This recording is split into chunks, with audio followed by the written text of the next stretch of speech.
दोस्तों, वैसे तो इंसान को गलतियों का पुतला कहा जाता है, लेकिन कई बार गलती से ही कुछ ऐसे आविष्कार हो जाते हैं जो मानव इतिहास के लिए एक वरदान साबित होते हैं। आज तक कई ऐसे बड़े आविष्कार हुए हैं जो भूल चूक से या गलती से हुए हैं।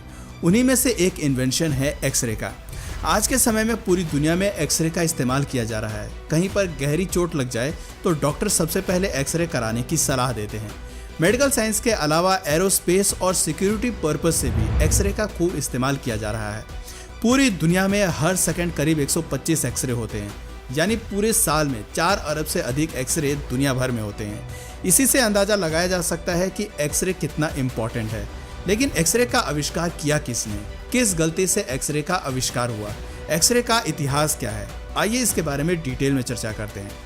19वीं सेंचुरी के दौरान फिजिक्स और केमिस्ट्री के क्षेत्र में कई क्रांतिकारी आविष्कार हुए थे। इन आविष्कारों ने साइंस को एक नई गति प्रदान की थी। 19वीं सेंचुरी के अंतिम दशक में एक्सरे का आविष्कार गलती से हुआ था, और ये एक ऐसा इन्वेंशन था जिसका यूज आविष्कार के तुरंत बाद करना ही शुरू कर दिया गया था। एक्सरे के आविष्कार का श्रेय विल्हेम कोनार्ड रॉन्टगेन को दिया जाता है। उन्होंने किस तरह एक्सरे का आविष्कार किया, उससे पहले उनके बारे में आइए कुछ बातें जान लेते हैं।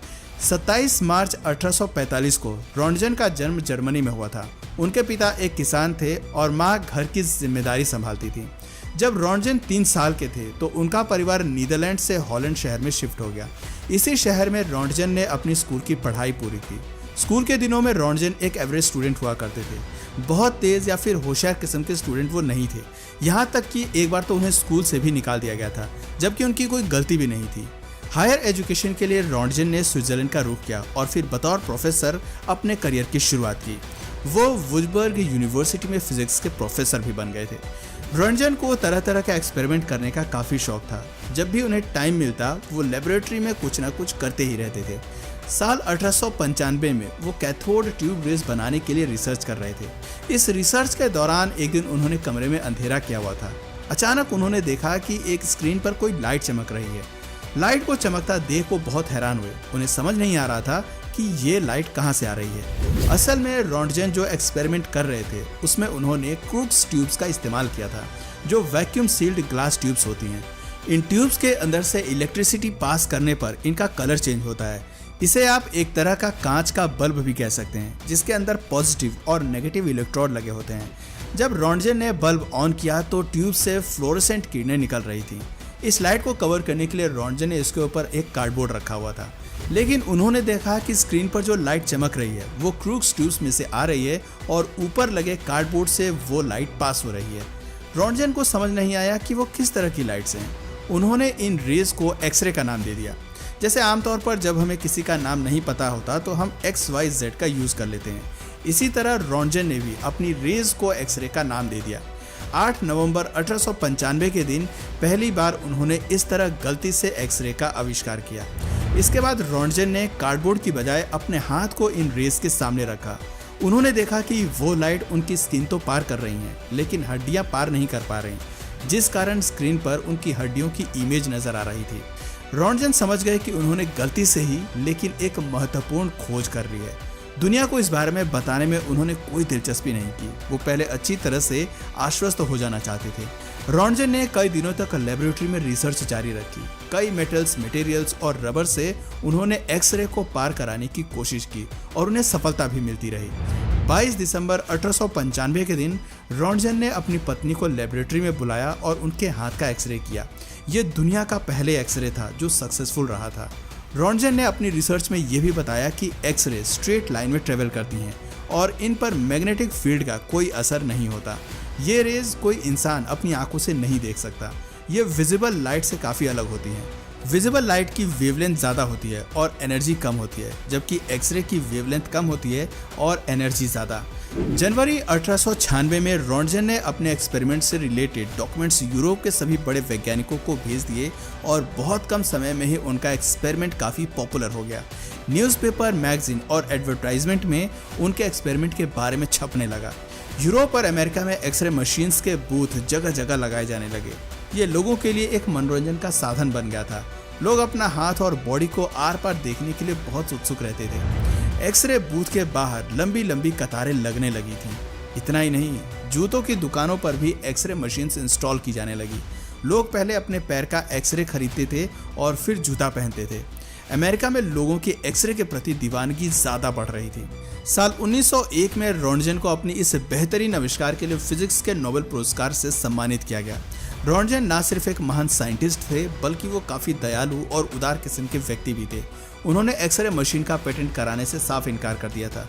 उन्होंने कहा था कि मेडिकल साइंस या अन्य फील्ड के लोग खुलकर उनकी इस मशीन का इस्तेमाल कर सकते हैं। नोबेल पुरस्कार के लिए मिलने वाली प्राइज मनी भी उन्होंने अपनी यूनिवर्सिटी को डोनेट कर दी थी। कुछ ही समय में वॉर में भी एक्सरे मशीन का यूज होने लगा। सैनिकों को लगने वाली गोली निकालने के लिए पहले उनकी बॉडी का एक्सरे किया जाने लगा। पथरी और फ्रैक्चर जैसी समस्याओं में भी एक्सरे एक वरदान साबित हो रहा था। इसके अलावा महिलाएं हेयर रिमूवल के लिए एक्सरे मशीन का इस्तेमाल धड़ल्ले से करने लगी, लेकिन एक्सरे का इस्तेमाल धीरे धीरे कम होने लगा। असल में इसके इस्तेमाल से लोगों को बाल गिरने की शिकायत होने लगी। कुछ लोगों ने स्किन लाल होने की शिकायत की तो कुछ लोगों की चेतना शून्य हो जाती थी। सिर और बदन में दर्द और संक्रमण जैसी समस्याएं भी एक्सरे के बाद देखी जाने लगी। साल 1903 में क्लैरेंस डेली की तो स्किन कैंसर से मौत भी हो गई थी। वो एक्सरे के पार्ट्स का निर्माण करते थे। जब एक्सरे पर और रिसर्च की गई तो पता चला कि इनकी रेडिएशन से लोगों की हेल्थ इफेक्ट हो रही है। इसी के बाद लोगों ने एक्सरे का मौज मस्ती के तौर पर इस्तेमाल करना बंद कर दिया।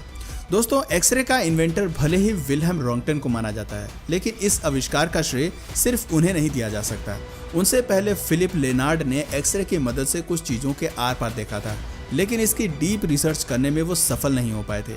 रोंटगेन ने अपने इन्वेंशन में अलग अलग वैज्ञानिकों के इन्वेंशंस को यूज किया था। साल 1850 में माइकल फैराडे ने बिजली की मशीन बनाई थी। 1851 में हेनरिक डेनियल रॉमकॉफ ने इंडक्शन कॉइल का आविष्कार किया था और 1865 में H.J.P. स्प्रेंगल ने मरकरी एयर पंप बनाया था। साल 1880 में क्रूक्स ने क्रूक्स ट्यूब्स का आविष्कार किया था। इन सभी इन्वेंशन की मदद से ही रोंटगेन एक्सरे का आविष्कार करने में सफल हो पाए थे। 10 फरवरी 1923 के दिन रोंटगेन का 77 साल की उम्र में निधन हो गया था, लेकिन वो एक ऐसा आविष्कार दुनिया को दे गए थे जिसका इस्तेमाल उनकी मौत के 100 सालों के बाद भी खूब हो रहा है और आने वाले सैकड़ों वर्षों तक उनके एक्सपेरिमेंट का इस्तेमाल होते रहेगा। आज न सिर्फ मेडिकल साइंस में बल्कि सिक्योरिटी पर्सपेक्टिव से भी एक्सरे का इस्तेमाल किया जा रहा है। इतना ही नहीं, स्पेस साइंस और स्टार्स की रिसर्च में भी एक्सरे का इस्तेमाल हो रहा है। एक्सरे की मदद से ही हम कई तारों का टेम्परेचर माप पाए हैं जो लाखों डिग्री सेल्सियस होता है। करीब $1200 की एक्सरे मशीन हर साल बेची जाती है।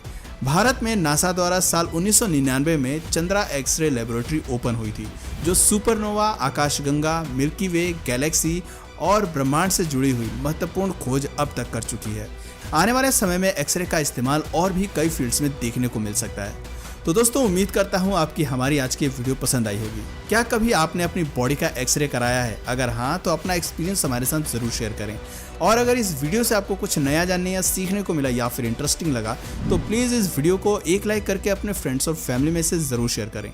और यदि आप इस चैनल पर नए हैं तो प्लीज़ इस चैनल को सब्सक्राइब करके बेल नोटिफिकेशन आइकन को ऑन कर लीजिए ताकि हमारे आने वाले वीडियोज़ आप मिस ना करें। मिलते हैं फिर किसी वीडियो में नए टॉपिक के साथ। तब तक के लिए नमस्कार।